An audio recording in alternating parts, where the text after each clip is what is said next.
اور بات ذرا جی آئی ٹیگنگ کے حوالے سے بھی کرتے ہیں۔ وہ ٹیگنگ کا سلسلہ جو پچھلے سال سے چلا تھا جموں کشمیر کے اندر، پہلے ہم نے دیکھا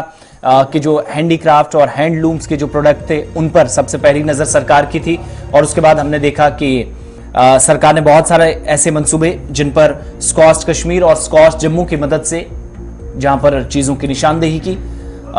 کہ اب ان پر جی آئی ٹیگنگ ہوگی، اور انٹرنیشنل مارکیٹ یا نیشنل مارکیٹ کے اندر جب ان کو فروغ کیا جائے گا تو پھر ان کا کوئی جعلی پروڈکٹ اسی کے ساتھ ملا کر یا اسی طرح کا دکھا کر فروخت نہیں کر سکے گا۔ لیکن اب جموں کشمیر کے اندر سیب،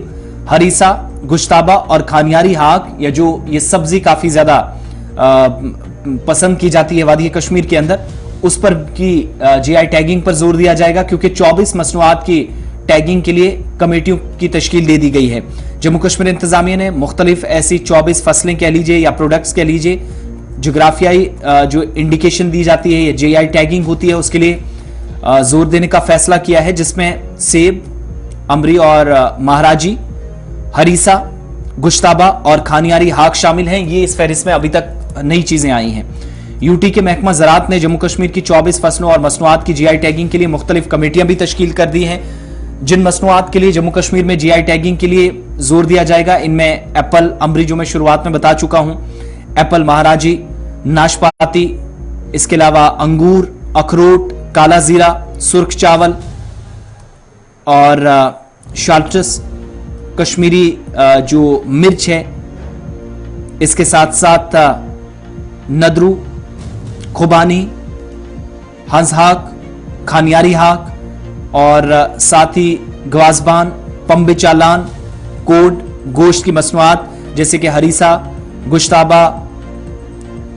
طبخ ماز کے ساتھ ساتھ خشک مچھلی یا ہوگارڈ جس کو کہا جاتا ہے، ہوپ گارڈ جس کا نام دیا جاتا ہے، اور اس کے ساتھ دیگر کچھ مچھلیوں کی اقسام بھی ہیں۔ پہاڑی لہسن ہے، لہسن کے ساتھ ساتھ پائن نٹ ہے، اور لال چاول کو بھی اس فہرست میں ڈالا گیا ہے۔ دودھ کیک آر ایس پورا عدلیہ کے اندر جو تیار کیا جاتا ہے، گتیا تھوم، پہاڑی لہسن جس کو کہا جاتا ہے، اس کے علاوہ پونچی کیڑا، چانڈک باسمتی رائس یعنی ایک اور قسم باسمتی کی جو اس میں شامل کی جائے گی، اور زیتون۔ یہ 24 وہ الگ الگ مصنوعات ہیں، الگ الگ پروڈکٹس ہیں جو اس بار ان کمیٹیوں کی ذمہ داری ہوگی، جن کو تشکیل دیا گیا ہے کہ محکمے کی طرف سے ایک جو حکم نامہ جاری کیا گیا، کمیٹیاں ایک تو فصلوں پر اور ساتھ ہی ساتھ جو پروڈکٹس ہوں گے اس سے متعلق ان کی خصوصیت، پیداوار اور عمل وغیرہ کے لحاظ سے تمام جو پیرامیٹرز ہیں ان پر دیکھیں گی، ڈسکس کریں گی، معلومات اکٹھی کی جائیں گی تاکہ جی آئی ٹیگنگ کے لیے انہیں اس کے اہل بنایا جا سکے، ان کو پھر اس کے بعد آگے مجاز اتھارٹی تک پہنچایا جا سکے۔ کمیٹی جی آئی ٹیگ کرنے والے فصل کی جو خصوصیات ہیں، اس کی پیداوار ہے، پیداوار میں کتنا اضافہ سالانہ ہو سکتا ہے، کوئی دوسری خصوصیات اس کی ہیں تو وہ بھی فراہم کرے گا جو اسے ٹیگنگ کے لیے اہل بنائے گی، یعنی فہرست میں ٹاپ آف دا لسٹ لائے گی۔ اس آرڈر کے مطابق کمیٹیاں 6 ماہ کی مدت میں کارروائی مکمل کر کے مزید ضروری کارروائی کے لیے رپورٹ متعلقہ حکام کو بھی پیش کر دیں گی۔ اس کے ساتھ ساتھ جی آئی ٹیگنگ جو جیوگرافیکل انڈیکیشنز رہتی ہیں، اس کا جو پریونشن ایکٹ 99 ہے 1999 کے تحت صنعت کے فروغ اور بین الاقوامی تجارت معیارات پر بھی کام ہوگا۔ وزارت تجارت اور صنعت کے ذریعے یہ تمام رجسٹرڈ ہیں، جس کے تحت اب جا کر ان مصنوعات کو انٹرنیشنل اور نیشنل مارکیٹ میں اچھے طریقے سے اتارا جائے، اس پر فوکس رہے گا۔ ایک اعلیٰ سطحی کمیٹی قائم کی ہے سرکار نے، اس کی سربراہی financial commissioner agriculture production department کریں گے، اتل ڈلو۔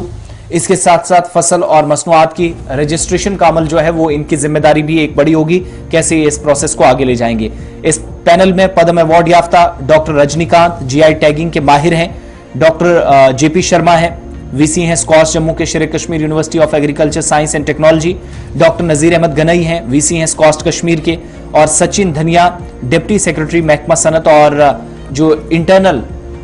جو بزنس ہوتی ہے، تجارت ہے اس کے، اور وزارت کے ساتھ بھی انہوں نے بہترین کام کیا، اپنی خدمات انجام دی ہیں، تو اس وسیع تجربے کو یہاں پر لانے کی کوشش سرکار کی طرف سے ہے۔ اب جی آئی ٹیگنگ آسان لفظوں میں سمجھیں گے تو وہ ایک طرح کا یہ ہر کسی پروڈکٹ پر نہیں لگتی، لیکن جی آئی ٹیگنگ جس کسی پروڈکٹ پر کسی اگر مصنوعات کے اوپر لگ جائے تو پھر اس کی کاپی کرنا بہت مشکل ہو جاتا ہے، ایک خاص قسم کا نشان یا ٹھپا لگ جاتا ہے سرکاری طور پر، اور سرکار اس پروڈکٹ کی ان مصنوعات کی